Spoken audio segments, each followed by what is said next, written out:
এনামুল হাসান আপনি লিখেছেন, আমরা দুজন ওয়াদা করেছিলাম একে অপরকে বিয়ে করবো। এখন মেয়ে আমার থেকে কোনো কারণে সরে যেতে চাইছে।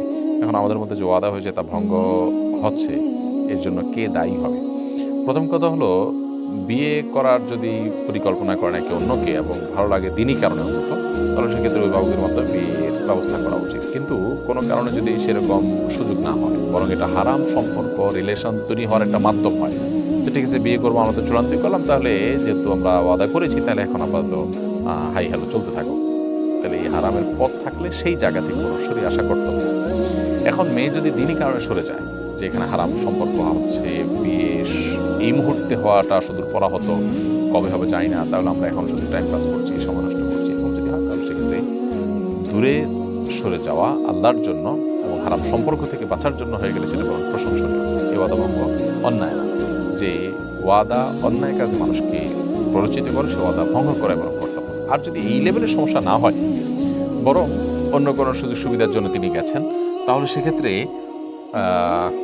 এই জাতীয় ওয়াদা রক্ষা করার যদি সুযোগ থাকে এবং দিনই কোনো কারণ ছাড়া যদি ওয়াদা ভঙ্গ করা হয়, তাহলে সেক্ষেত্রে সেটা অবশ্যই প্রশংসনীয় হবে না, যার কারণ হলো তিনি মন্দ কাজ করছেন এবং অভিভাবকদের মাধ্যমে বিবাহের আয়োজন করা উচিত। তবে কোনো প্রকার বিবাহ বহির্ভূত হাই হ্যালো যোগাযোগ, আড্ডা, সময় কাটানো, এরকম খারাপ কোনো সম্পর্ক ছাড়া, যদি সেরকম সম্পর্ক হয় তাহলে বরং এটা ভাঙে করাটাই উত্তম।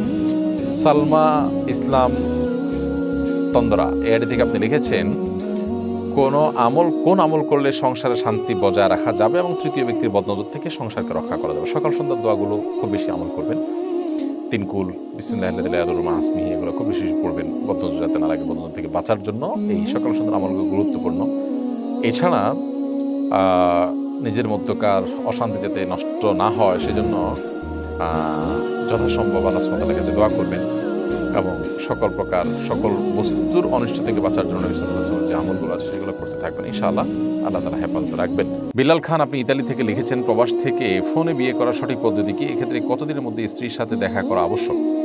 ভাই বিলাল, ফোনে বিয়ে করার পদ্ধতি সম্পর্কে আমরা বহুবার এর আগে বলেছি যে সরাসরি প্রস্তাব এবং সম্মতি ফোনের মাধ্যমে না করে আপনি প্রবাসে আছেন, দেশে মেয়ে থাকলে সেখানে আপনি আপনার কোনো বন্ধুবান্ধব, ভাই, ব্রাদার, অন্য কাউকে দায়িত্ব দিবেন যে তুমি আমার পক্ষ থেকে প্রতিনিধি হয়ে তুমি কবুল বলবা অথবা প্রস্তাব দিবা। মেয়ে পক্ষ যদি প্রস্তাব দেয় দুজন সাক্ষীর উপস্থিতিতে বিয়ের অনুষ্ঠানে, তখন ছেলে যেহেতু দূরে আছে, ছেলের কোনো বন্ধু ওই যে তাকে প্রতিনিধি নিযুক্ত করেছে ফোনে, সেটার উপর ভিত্তি করে বলবে যে আবার ফোনে আমার বন্ধু অমুকের ছেলে অমুক আমাকে যে প্রতিনিধি নিযুক্ত করেছেন অমুককে বিয়ের ব্যাপারে তার পক্ষ থেকে কবুল বলার জন্য, আমি তার পক্ষ থেকে প্রতিনিধি হিসেবে কবুল বলছি।